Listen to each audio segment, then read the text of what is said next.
Alright, what's up, YouTube? Let's just jump into this. Sorry, I haven't uploaded in a while, but let's talk about Xbox One real quick. Then I go and give you my overall thoughts on E3 as in general. So, Xbox One, they changed their patent kind of, and I kind of think these ideas were never meant to stay in place in the first place. With the used games and having to connect to the internet every 24 hours and stuff like that. Because when E3 came, they said it. No one really clapped for it or booed it or anything. But when Sony said that, yeah, you can play used games, you don't have the internet to play, blah, blah, blah, blah, blah. It was like shot after shot after shot at Microsoft. It was like, bow, $3.99, nut kick, bow, you can play used games, face punch. Like, it was just like they were really coming at Microsoft. So Microsoft changed their patent, and they're actually gonna let us play used games. Now you're probably like, well, okay, we can play used games. That's good, yeah. And now you don't need the internet to actually play your Xbox. Now, supposedly, you're still gonna need the internet to actually set up your Xbox for the very first time. I guess there's gonna be an update coming out with that, so you actually will need internet to set your Xbox up for the very first time.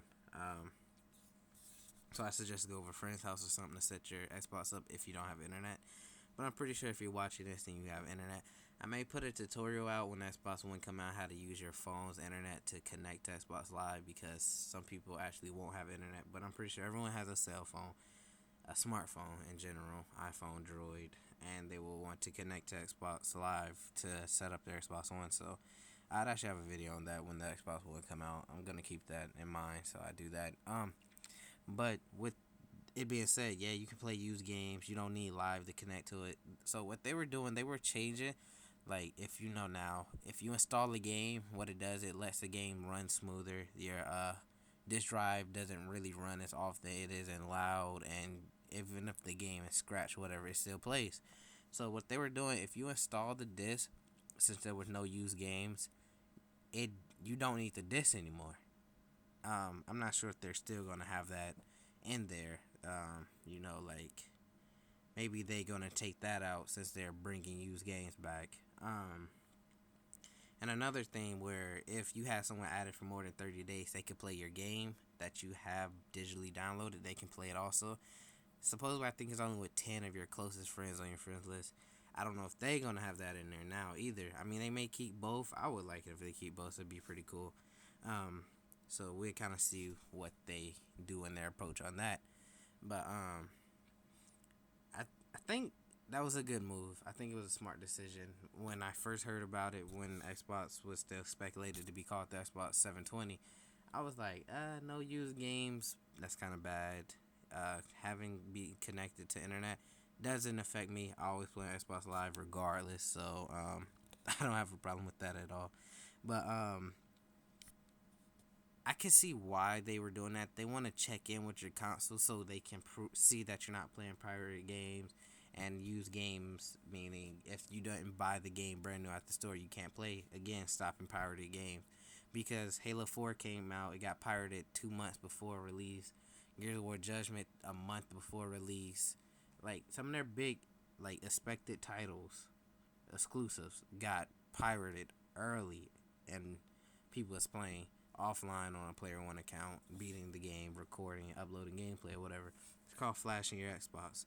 Now, I'm surprised that they did take this stand. I thought they were just gonna say, well, what are we gonna do? Are we gonna stand and make money or lose money?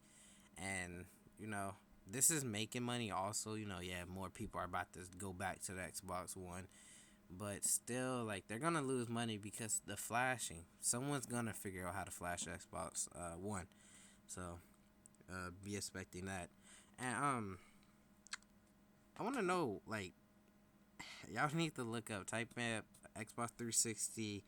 I mean Xbox One headset. They changed the headset port on the Xbox controller, and I guess they want to close market products so they can control what you buy for your Xbox. I think they're really trying to cut out the third party content, the headsets, the PVRs, stuff like that. I think they really are trying to cut that out.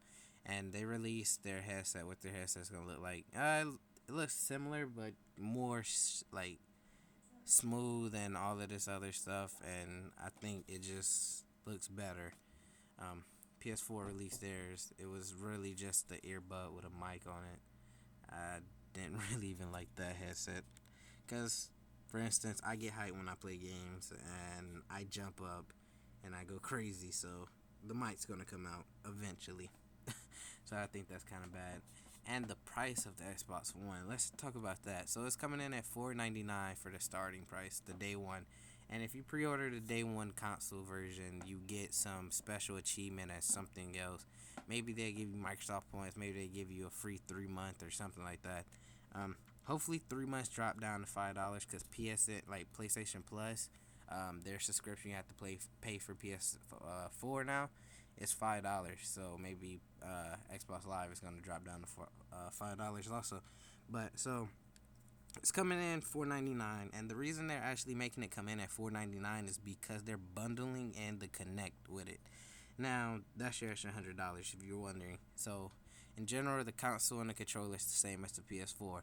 It's only $399, but they threw in that extra $100 to make it $499.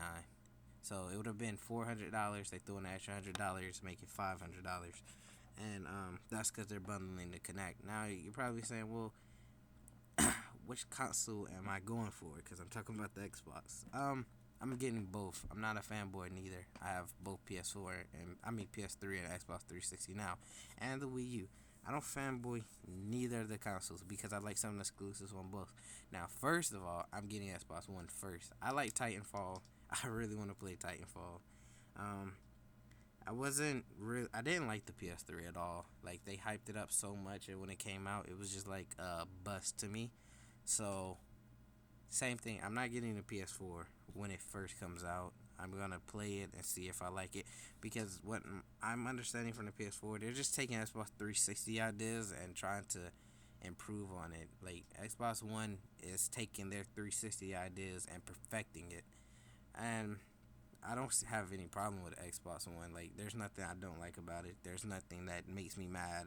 Like, the fact that I couldn't play used games, I didn't care. I buy new games anyway because I don't trust used games from GameStop no more.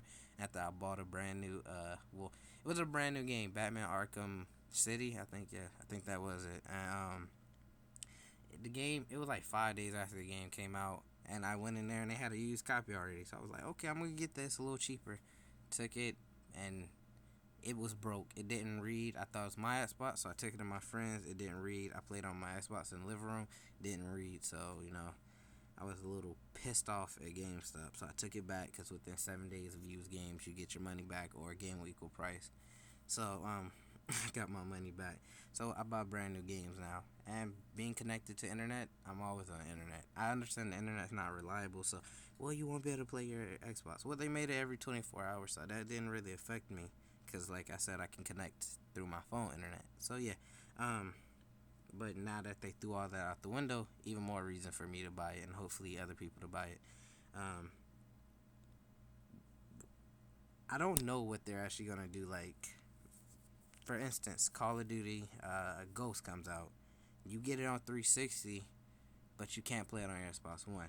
Now, maybe they have a feature where if you have a 360 game and you put it in your Xbox One, it digitally downloads the Xbox One version of that game to your console, and you have that game.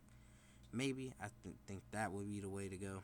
So hopefully it's like that, because and you're probably like, well, why isn't it backwards compatible? Because these are just DVD discs that we use on our Xbox 360. Xbox One are playing Blu-ray discs. The reason they're going to Blu-ray discs, harder to scratch, and it has the difference in memory that each disc can hold is really, it's a big difference. Like, for instance, Final Fantasy games are like 3 discs.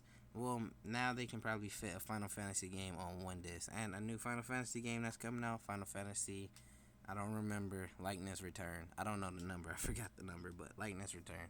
Pretty cool. And they're doing a remake of one of the old Final Fantasies too. So, pretty excited about that because I'm a Final Fantasy fan. Now, yeah, like, why are you getting Xbox One? Just because Titanfall? Yeah, I really want to play Titanfall. I ain't gonna lie, the PS4 it has a lot of MMOs. I'm big into MMOs, and I really want to play MMOs. But I think